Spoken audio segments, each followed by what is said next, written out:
wisdom, prudentia, justice, justitia, temperance, temperantia, courage. fortitudo. Applying ancient philosophy to modern life, this is the Sunday Stoic.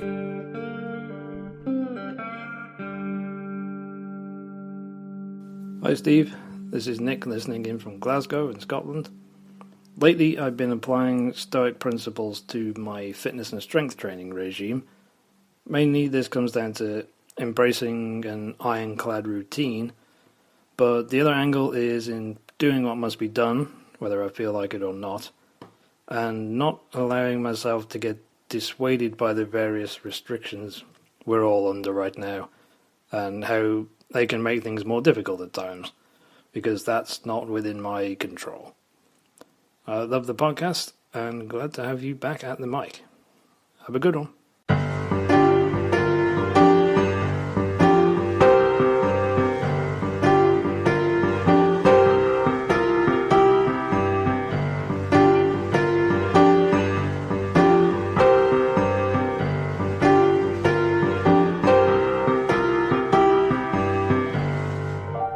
Thank you, everybody who wrote in to let me know where you're listening from. As you heard earlier, that was Nick. He was drawn for the Stoic ring. So, Nick, if you do want that ring, send me your address, and I'll try to get it to Scotland. Meanwhile, this is the Sunday Stoic Podcast. My name is Steve, coming to you from Conway, Arkansas. And this is a podcast where we explore the ancient philosophy of Stoicism and sometimes other philosophies from the era. And we try to apply their wisdom to modern life, to live a good life, to live a better life, to live a virtuous life. And that brings us to today's episode, which continues with the paradoxes of Stoicism as written on by Cicero. Last week we looked at paradox number 1, that virtue is the only good. Basically, in a nutshell, the idea being that, according to the Stoics, virtue is the only thing that can't be misused. If you have wealth, it could be good or it could be bad. If you have possessions, they could be used for good, they could be used for bad. But virtue, if one possesses virtue, it is solely a good, and therefore we should direct our efforts towards virtue. This week we're looking at paradox 2 and 3. Paradox 2 says that anyone who possesses virtue has everything they need to have a happy life. You need nothing else to be happy other than virtue. And paradox 3, all misdeeds are bad and all good deeds are equally good. So all bad things are equally bad, all good deeds are equally good. Those are the two paradoxes we're going to look at this week.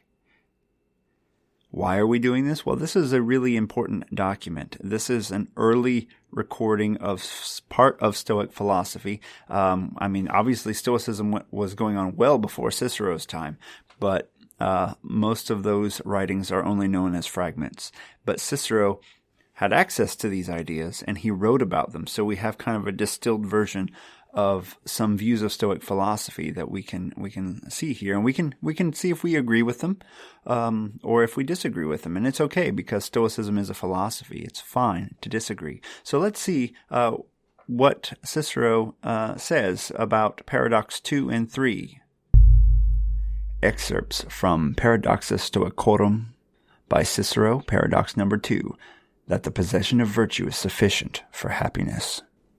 Nor indeed have I myself ever thought Marcus Regulus either wretched or unhappy or miserable, for the tortures of the Carthaginians did not affect his greatness of mind, or his dignity, or loyalty, or constancy, or any of his virtues, nor finally his mind itself. For this, defended as it was by so great a retinue of virtues, certainly could not possibly itself be taken prisoner, although his body was. You know not, madman, you know not how great is the strength that virtue possesses. You merely utter the name virtue. You do not know what virtue itself means. No one can fail to be supremely happy who relies solely on himself, and who places all his possessions within himself alone. Whereas he whose hope and purpose and thought hang entirely on fortune can have nothing certain. Nothing that is assured will remain with him for a single day. Wherefore, as no wicked and foolish and idle man can have well-being, so the good and brave and wise man cannot be wretched, nor yet can he whose virtue and whose character deserve praise fail to live a life that is praiseworthy. And further, a life that is praiseworthy is not life to flee from, yet it would be a life to flee from if it were wretched. Therefore, whatever is praiseworthy must also be deemed to be happy and prosperous and desirable. Excerpts from Paradox 3, that transgressions are equal and right actions equal. You say, it is a small matter, but it is a great offense, for transgressions are not to be measured by the results, but by the vices of the person transgressing. The occasion of the transgression may be more important or less important in one case than in another, but the act of transgressing is itself one, whichever way you twist it. Whether a helmsman capsizes a ship with a cargo of bullion, or a barge laden with chaff, makes some little difference in the result, but none in respect of the helmsman's incompetence. And if virtues are equal to one another, vices also must necessarily be equal to one another, but it can very easily be seen that virtues are equal, and that no one can be better than a good man, or more temperate than a temperate man, or braver than a brave man, or wiser than a wise man. Will you call a man good who pays back 10 pounds of gold, when, as the money had been entrusted to him without a witness, he could easily have pocketed it without punishment, if he fails to do the same in the case of a sum of 10,000 pounds? Or temperate, he who restrains himself in one sort of excess, but lets himself go in another? Virtue in harmony with reason, and unbroken constancy, is one. Nothing can be added to it to make it virtue in a greater degree, and nothing can be taken away from it, and yet the name of virtue be left to it. If an actor makes a movement that is a little out of time with the music, or recites a verse that is one syllable too short or too long, he is hissed and hooted off the stage. In real life, will you, whose conduct ought to be more carefully controlled than any stage gesture, more accurately proportioned than any verse of poetry, say that you only transgress by a single syllable? I will not listen to a poet when he transgresses in trifles. Am I to listen to a citizen when he measures off on his fingers his transgressions in the intercourse of life? All right, there we go. There's Cicero's views on those two paradoxes, that all you need is virtue. Dun, dun, dun, dun, dun, all you need is virtue. I'm sorry. And that all evils are the same and that all goods are the same. What do you think about that? He starts off talking about Marcus Regulus, who was a Roman hero who was captured by the Carthaginians. And then as part of his parole, he was allowed to go back to Rome to try to ask for peace. They sent him back to Rome and asked him to try to get the Romans to make peace with Carthage. But he refused. He told the Romans, no, you should go to war and defeat these enemies of ours. And part of the deal he made with Carthage was that he would come back and serve out his sentence. And they were so mad that he told the Romans to continue fighting that when he came back, it is said that they tortured him to death. And so he's used as an example of someone who lives up to his word. He made an agreement with his enemy that he would return, and he did so knowing he would be tortured. And the argument is here that he couldn't have been anything but happy because he was living up to virtue. Now, by happy, let's not confuse it with the modern use of the word. We're talking about a eudaimonic life here, eudaimonia, a fulfilled life where you live up to your expectations, your values. We're not talking about someone who's like, yeah, I'm going to be tortured today. This sounds wonderful. That's not what we're talking about. But someone who lived a fulfilling life, who lived according to their own code of conduct here, and they stuck with it. Then he says, you, madman, talking to us, we're the madmen. You don't know what virtue is. You know its name, and you try to co-opt the word, but if you were guided purely by virtue, then you would be living a fulfilled life yourself.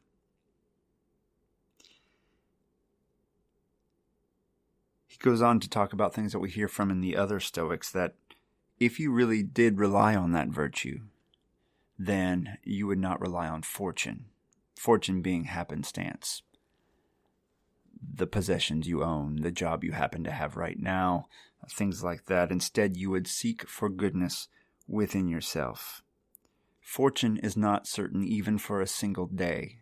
So you need something that's more constant than fortune, something that's forever fixed, and that should be your character. Of course, if your character wanders to and fro, depending on who you're hanging out with and things like that, then you don't have a constant character, and there's lots of Stoic advice on that as well.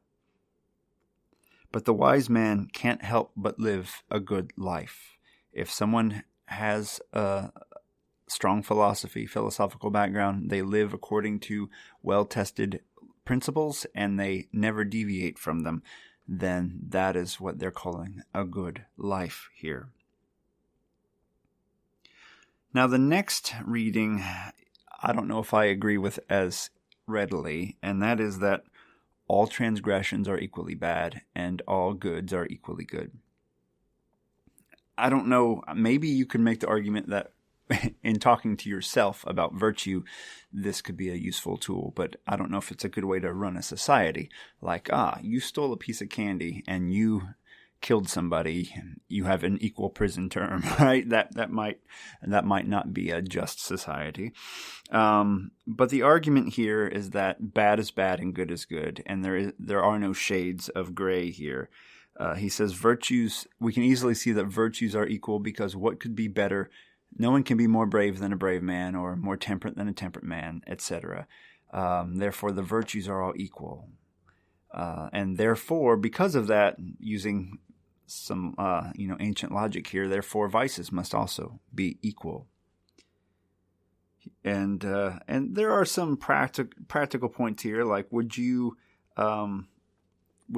trust somebody who fails to pay back $100,000? No. Well, why would you trust somebody who fails to pay back $10? There could be something said there. And he's saying in both cases there's an equal failure. Just like the captain who has a barge full of gold and the captain who has a barge full of straw, if they both wreck their ship, they've both had committed the same sin, essentially, of wrecking the barge, of showing that they were not good captains. And what we're seeing here is interesting. It's this real strict self-control that must have been very common among certain folks in the ancient era here. They're very strict with themselves. He's saying you have to be, you're the captain of the ship. You are always in control. In your life, you are always in control.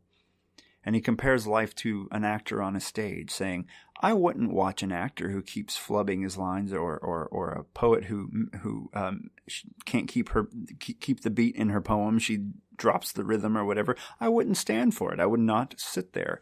And yet, your life, every moment of your life, is more important than any poem or any scene from a play. You are living it out, and you must live it out well. And why would I trust you with anything if you can count on your hands, how many times have you screwed up greatly, and you show me, 10 times this week. Why would I trust you, he says. Why would I trust you if you can't live life well and according to principles? And he says, virtue in harmony with reason in unbroken constancy is what we're looking for here. I think that's a powerful phrase. Virtue in harmony with reason. We've, living the good life and, living well, sticking to principles and according to reality, to reason, in unbroken constancy, meaning we can't ever fail. We must try not to fail. That's what he's saying here. So I don't know if I agree that all virtues are equal and all vices are equal. Maybe all virtues are equal, but all vices, I have to really think about that. None of us are sages, right? Maybe from the sage's perspective, he's true, but I like to think about things from the everyday human, from the one who makes progress, not from the one who's godlike. From a God's perspective, I could see his point, but from a human's perspective, it might be a little harsh. But we must try to figure out what our principles are. Donald Robertson does a lot of work on that. Donald Robertson does, if you've taken any of his courses on resilience or things, or participated in Stoic Week, you may want to check that out.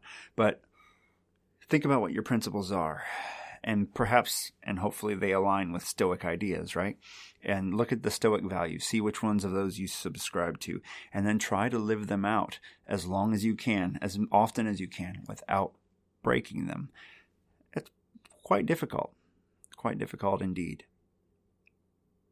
So you can try to act on this advice this week. You can think about examples. He talks about Marcus Regulus as a great example. Who are your examples of people that stick to their principles? And even though they may not have led the easiest of lives, they may have owned virtually nothing or been unknown when they died, but we now know how good of a life they lived. Perhaps it's someone you know personally, or someone from history or even literature. Who is it that stands out to you? If you have some examples, email me who they are. I'd love to know. And then also, how constant are you in your practice of Stoicism? Is it only when you think about it? Is it only when someone's watching? Or are you the same person, as Epictetus warns us we have to be the same person in public and in private? We have to set a few rules for ourselves and vow never to break them. What are those rules for you? What are those few simple rules to help you live a good life that you vow right now never to break? Think about it. If you have a few that you'd like to share, also let me know. SundayStoic@gmail.com. Meanwhile, thank you to my patrons. I really want to thank Al and Jared for becoming new patrons on Patreon.com. They help to support the show, keep the lights on, keep me motivated. Not that I need your praise and your love to stay motivated, but I do enjoy the fact that I'm not always shouting into the darkness. Someone occasionally listens to this podcast, and heck, I think that's pretty cool. So let me know if you're listening. If you want to support the show, that's how you can do it. If not, just support the show by ranking it on iTunes or something, or wherever you listen to it, just so other people can find out about it. And until next time, make sure to seize the day, all right? Carpe diem. Thank you for listening to The Sunday Stoic. If you enjoyed the show, please subscribe, rate, and review The Sunday Stoic on iTunes. Become a member of the Sunday Stoic team, earn rewards, and be an integral part of the show by becoming a patron at www.patreon.com/SundayStoic. Contact the show by emailing sundaystoic@gmail.com. To find out more, visit www.sundaystoicpodcast.com. And as Steve always says, Carpe Diem.